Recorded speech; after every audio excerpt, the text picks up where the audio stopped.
All right, here we are on day one of a laser install in North Carolina at the Rolling Hills Gin, and it's about 7:30 a.m. on day one.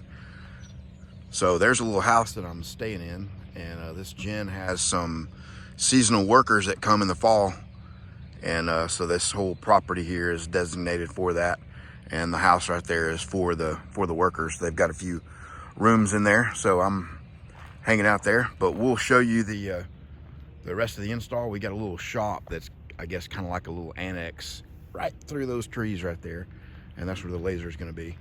So stay tuned.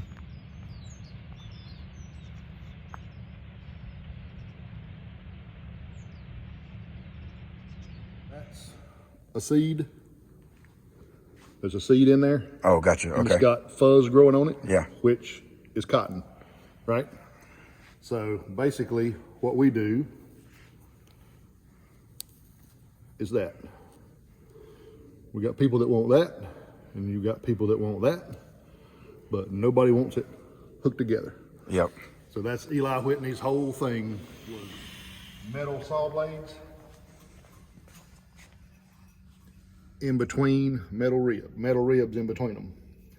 So what happens is the cotton comes into here, and this saw will grab the cotton and pull it between those metal ribs.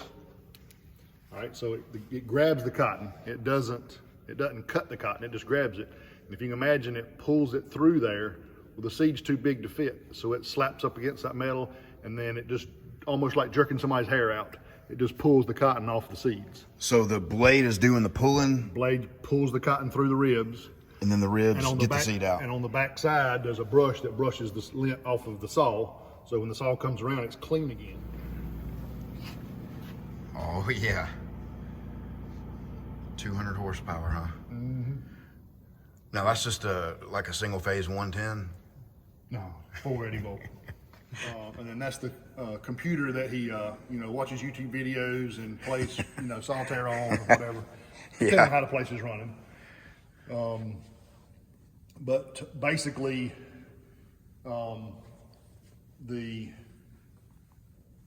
level in that bin determines the speed of the incoming. The level in that bin, and it knows if one or both of these are running at what speed, determines how much is coming out of there to here. So it kind of maintains the flow. Okay. But that's a 16-inch ram, 12-inch rod, 4,000 PSI, 380 tons. I would say that would compress some stuff. Yeah, and not only that, it's fast. Yeah. There's 150 horsepower with the pumps running that cylinder. There's 5 60-gallon-a-minute pumps. All right, well, if you're thinking about getting a fiber laser in, you could expect to get a lot of boxes. All kinds of accessories and cables and fun stuff like that. So you see we got the power source mounted, and today, getting started on the install, we're gonna, last night actually, we snaked the data wires from the power source up to the main supply up there.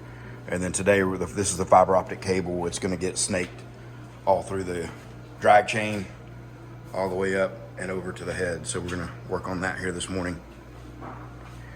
And we'll mount the laser head, and we'll have the fiber optic cable coming down into the head as well. So we're gonna get on that, and we'll show you what it looks like. And then here's the, some of you have already seen this, but some of you haven't. Here's the data cable coming in from the power source. And it just gets wired in like that, connected into a few ports on this import output board. There's a look at the overall.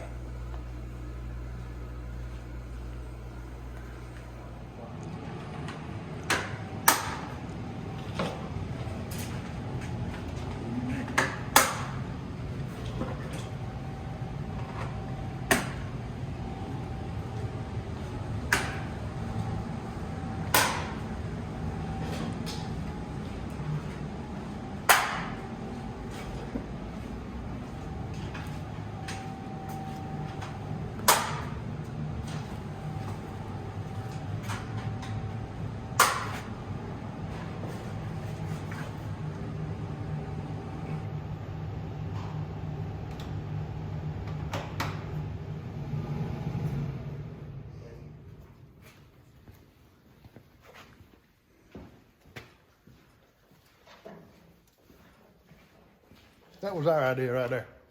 So what's the plan here? Contactors? Just breakers. Okay. One for the chiller, one for the air compressor, Oh. one for the other. Yeah, that works. Get a wrench. Gotcha. Put that red Vipex in the drawer. Second drawer from the top.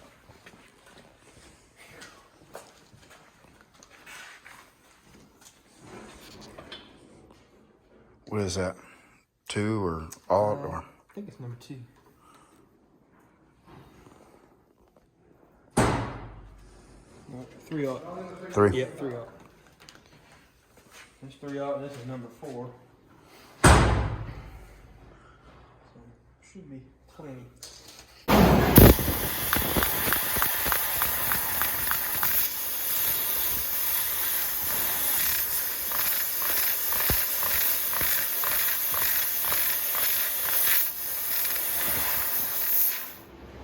All right, wrapping up the first day of the laser install. You can see we got the machine running. That's the very first cuts right there, and some 16 gauge cold rolled. And so tomorrow we'll show you more of the materials being cut and go from there.